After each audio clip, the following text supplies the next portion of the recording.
अस्सलाम वालेकुम dear students. आज का हमारा टॉपिक है सीक्वेंस। हम इसमें सीक्वेंस एंड सीरीज़ के बारे में पढ़ेंगे। First of all, what is sequence? Sequence is a function whose domain is set of natural number. Simple आपने डेफिनेशन ये याद रखनी है। Sequence is a function whose domain is set of natural number. और इसमें जो टर्म्स होती हैं वो 1 2 3 for example 4 5 up to so on, commas लगा के हर टर्म को सेपरेटली लिखा गया है। तो फर्स्ट टर्म हमारी A1 कहलाती है, second term A2, third term A3, subscript में लिखते हैं हम उसको। इस तरह से ये टर्म्स कहलाती हैं, नंबर ऑफ़ टर्म्स। तो हमारे पास जो इसका जनरल फार्मूला होता है वो यही है कि first term, second term, third term और उसकी नोटेशन को हम इंटीजर्स वगैरह की वैल्यूज़ लेके पुट करते हैं, मतलब 1 2 3 4 5 वगैरह। अब यहाँ पे फर्स्ट क्वेश्चन है कि के इज़ इक्वल टू के ओवर के प्लस 1। आपने टर्म्स निकालनी है और सीक्वेंस बनाना है के की वो तमाम वैल्यूज़ जो 1 या 1 से बड़ी हों उसके लिए। तो आपने जहाँ जहाँ के है वहाँ वहाँ फ़र्स्ट टर्म निकालने के लिए 1 पुट कर देंगे।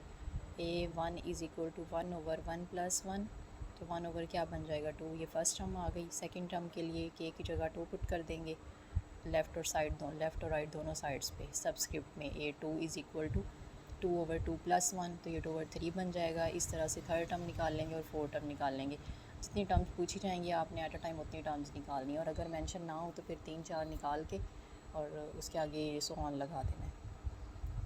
इसी तरह से नेक्स्ट एग्जांपल भी यही है कि फ़र्स्ट 4 टर्म्स निकालनी है और सीक्वेंस का फार्मूला आपके पास दिया हुआ है b j is equal to 1 plus 2 power j, और जे की values for all integers greater or equal to 0 लेनी है। तो अब यहाँ से आपने कंडीशंस, क्योंकि 0 से स्टार्ट हो रही है तो जे की जगह 0 पुट कर देंगे। पहली टर्म बी नॉट कहलाएगी, बी 0 नहीं पढ़ेंगे, इसको बी नॉट पढ़ेंगे। B not is equal to 1 plus 2 power 0, तो समथिंग पावर 0 इक्वल टू 1 होता है। 1 प्लस 1 इज़ इक्वल टू 2 हो जाएगा। इसी तरीके से सेकंड टर्म निकालने के लिए 1 पुट कर देंगे, फिर 2 पुट कर देंगे और 3, फिर इसको सिंप्लीफाई करते जाएंगे तो ये हमारी 4 टर्म्स आ जाएंगी। इस तरह से जितने भी क्वेश्चंस हैं नंबर ऑफ़ टर्म्स निकालने के लिए कहा जाए तो आपने ऐसे ही उसके अंदर वैल्यूज़ पुट करते जाना है। नेक्स्ट 2-3 एग्जांपल्स यहाँ दी हुई हैं, बाकी मैं आपको एक्सरसाइज में से सेंड करूँगी, आपने वहाँ से सॉल्व करनी है। टर्म्स निकालने का कहा जाए या सीक्वेंस निकालने का कहा जाए तो आपने जो जो उसमें सबस्क्रिप्ट यूज़ हो रहा होगा, के हो, एन हो, आई हो, जे हो, वॉट आपने वहाँ वैल्यूज़ पुट करते जाना है उसकी।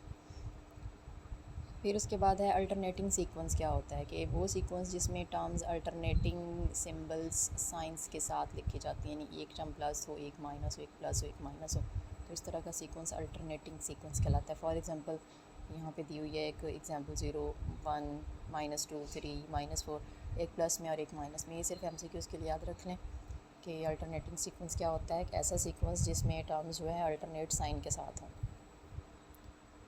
उसके बाद रेस की 2 टाइप्स होती हैं, अरिथमेटिक सीक्वेंस और ज्योमेट्रिक सीक्वेंस। फ़िलहाल जो आपने यहाँ पे पढ़नी है उसमें अरिथमेटिक सीक्वेंस आपको कैसे पता चलेगा कि कोई भी सीक्वेंस अरिथमेटिक है, यानी नंबर ऑफ़ टर्म्स तो आपके सामने लिखी होंगी।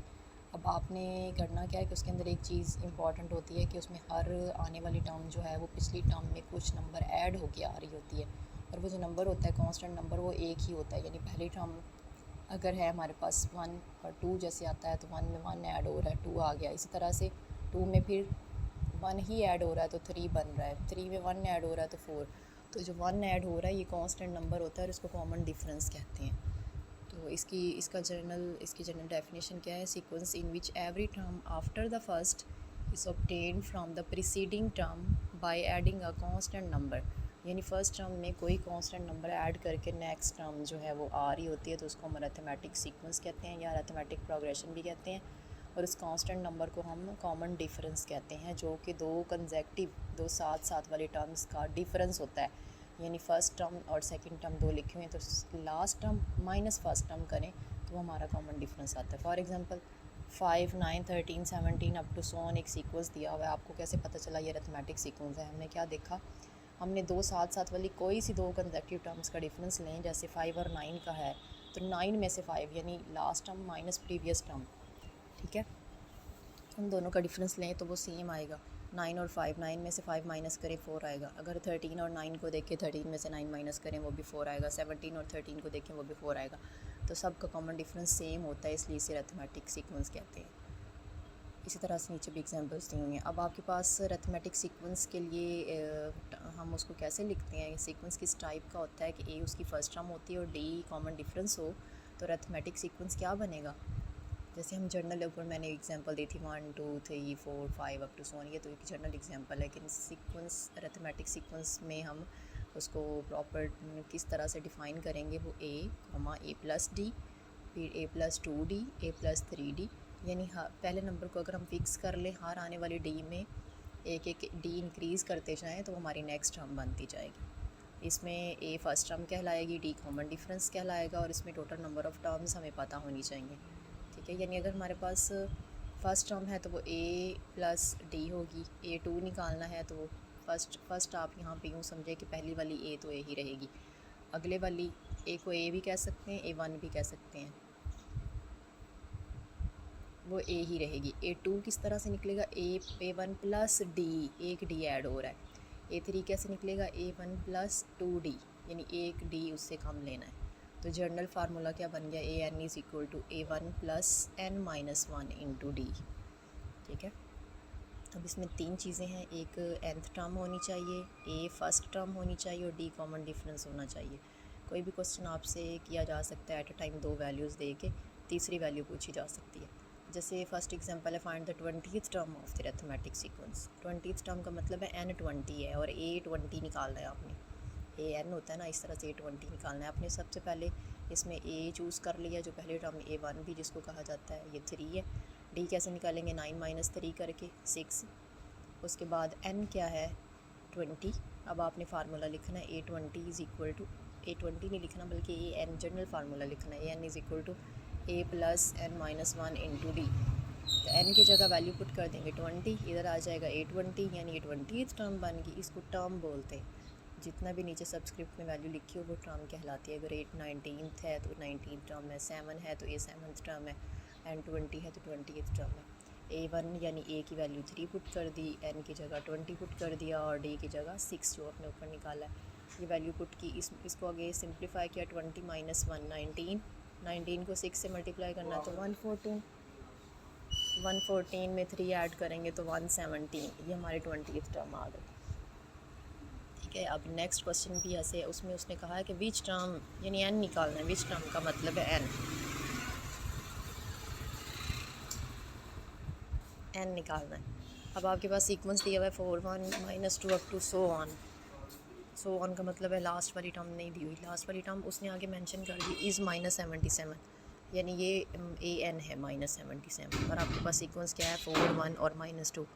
इसमें 4 जो है फर्स्ट टर्म कहलाएगी A1, D निकालने 1 minus 4, last term minus first term करके D निकालना है, ऐसे नहीं पहली में से दूसरी को माइनस नहीं करना, दूसरी में से पहली को माइनस करना है, तो आ जाएगा -3। और AN जो nth टर्म उसकी लास्ट वाली दी हुई है -77, आपने N निकालना है। अपने जनरल फार्मूला लिखा AN is equal to A1 plus N minus 1 into D.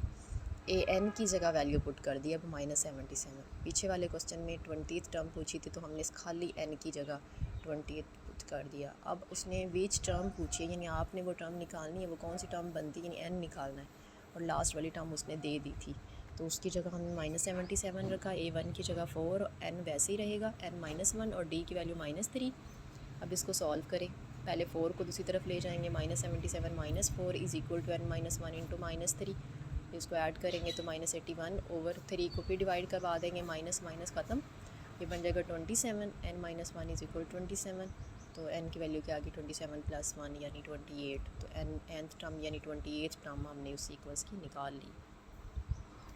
इस तरह से नेक्स्ट एक्सरसाइज है, find the 36 term of the arithmetic sequence, यानी N36 है, आपने वो निकालना है, A36 निकालना है। Whose third term is 7 and 8th term is 17। इसका क्या मतलब है, आपके पास जनरल फार्मूले के अंदर मैंने 3 बातें बताई थी, एक A पता होना चाहिए, एक D पता होना चाहिए, या N और AN, इन दोनों में से कोई एक चीज़ पता होना चाहिए। ठीक है, तो अब यहाँ तो A भी नहीं है, D भी नहीं है, सिर्फ 36 यानी N हमें पता है, तो आपने A और D कैसे निकालना है, इन दो रिलेशन को यूज़ करते हुए। ये जो थर्ड टर्म का मतलब ये A3 है, अभी मैंने आपको ऊपर बताया कि A3 किसके इक्वल होता है, A प्लस 2D के। ठीक है, और 7th टर्म के लिए अगर अपने उसने 7th टर्म दी है या 8th टर्म दी है, जैसे अगली 8th टर्म दी है तो A8 इक्वल होगा A प्लस 7D। ठीक है, A ही रहेगा, एक D जो है वो उससे काम हो जाएगा उस टर्म से।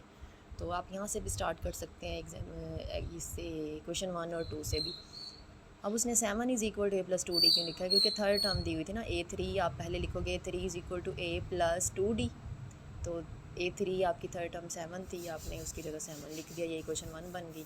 अब उसने और कौन सी टर्म दी थी, 8th, तो इसका मतलब a8 is equal to a plus 7d, तो a8 की वैल्यू 17 पुट कर दी।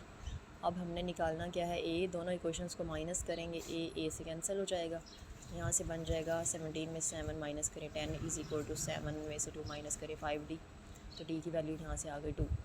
अब d की 2 वैल्यू आप इक्वेशन 1 या 2 में से किसी एक में पुट करके a निकाल देंगे, उसने 1 में पुट किए तो यहाँ से a की वैल्यू 3 निकली है। अब हमने जनरल फार्मूला लिखना है an is equal to a1 plus n minus 1 into d, तो उसकी जगह वैल्यू पुट कर देंगे। n का मतलब था 36, a आपने 3 निकाला है और d क्या है 2। सेम ऊपर वाले क्वेश्चन की तरह इसको सॉल्व करना है, हमारी ये 36 टर्म आ जाएगी 73। ठीक है, इस तरह से क्वेश्चन हैं ये सारे अरिथमेटिक सीक्वेंस के। उसके बाद ज्योमेट्रिक सीक्वेंस, इसका फार्मूला थोड़ा सा डिफरेंस है, तो ये हम कल करेंगे।